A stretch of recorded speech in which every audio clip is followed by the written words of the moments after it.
And we're back for Car Ride Convos with Coach Nicole. On this series, we are talking about what is in and out of your control.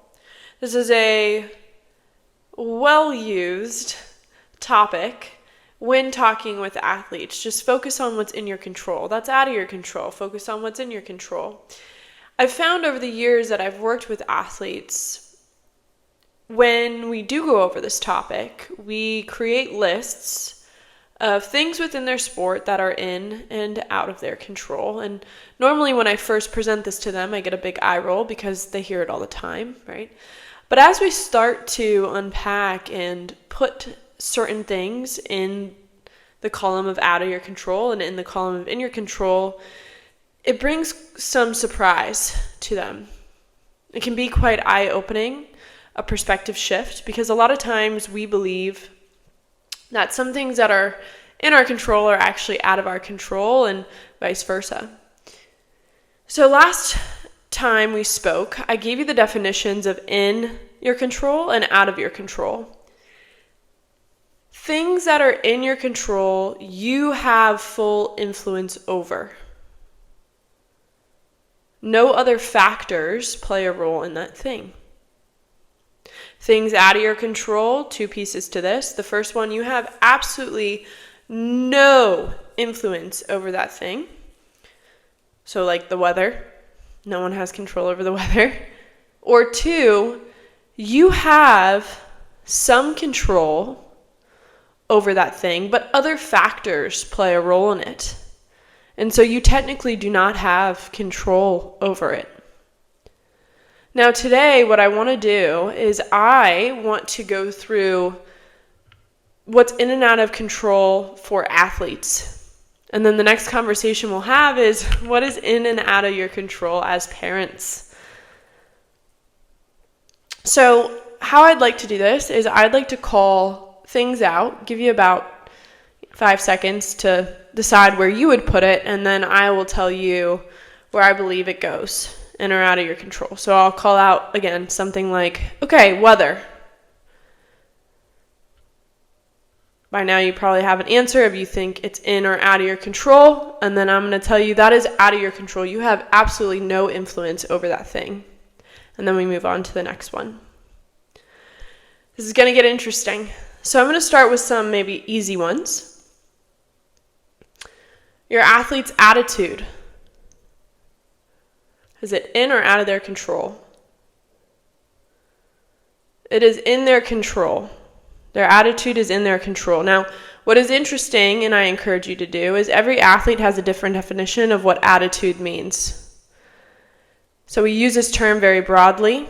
Next time you're having a conversation about attitude with your athlete, ask them what they think it means to them. So they know, you know their perspective on that. Opponents of the athlete.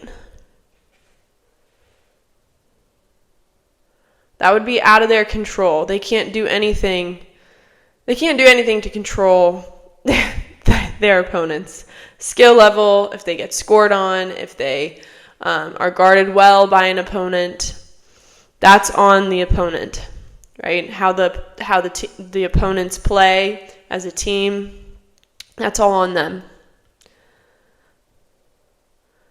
Now, I said something that's quite curious, and that how you guard, like if you get scored on by an opponent or if they guard you really well, there's something within that situation that's in your control, which is how you defend them. Okay, so how your athlete defends the opponent is in their control, and how they compete against them one-on-one, that is also in their control. But how the result of that one-on-one turns out, it's not up to them. That's not in their control because they can't control what their opponent is going to do. All they can do is their best. So that's something to keep in mind when watching your athlete. So now let's talk about results, winning and losing, in or out. That is out of your control. You cannot control winning and losing. I think we would love to control winning. We would probably win all the time, but we can't. There's so many other factors that go into wins and losses than just our sole performance. Now, I'm curious, what do you think about, where would you put like stats? So scoring, batting average, assists. I'm trying to think of other you get what I'm trying to say. In or out. And this one can be a bit of a gray area. Some stats could probably go in your control, but I would argue a lot of them go out. So scoring, again, you can't control how often you get the ball. You also can't control how you're going to be defended. Batting average, there's a pitcher throwing you the ball, right? You cannot control the pitcher. The ball isn't just sitting on a tee ready for you to hit it. So striking out of your control. But there's things within those, again, that you can control. So the preparation going into games mentally and physically. When you are executing, trying your best, showing those skills. But again, at the end of the day, those results, you have someone guarding you, right?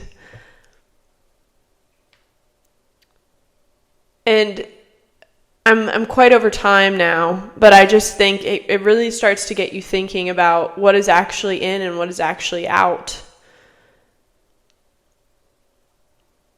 And as you're sitting there as a parent watching and have your own expectations, as we all do, of our kids and how they perform, going back to this and talking about, what is actually in their control and helping them to see, ultimately everything in their control is them. Their attitude, effort, focus, preparation, trying their best. But at the end of the day, everything else is just kind of there. And it's when we focus so much on the things out of our control, whether ourselves or are in conversation with our athletes, well, of course, they're going to start to focus more on those things too. And so it's really trying to pay attention and reinforce and encourage them on the things that are in their control that you see on the court, course, field, track, whatever it is. So I know I'm way over today. This is a really interesting topic. I hope it was helpful. Think about it. Again, more of a perspective shift, but always catch yourself and ask yourself, hey, is this in or out of their control? Next week we'll go a little bit over parent. I promise I won't take so long. But if you have any questions, just feel free to email me at NicoleEric@gmail.com. I'm happy to answer, any questions about what's in and out of your control. All right. Thanks. Have a great week. Hope this helps and talk to you soon.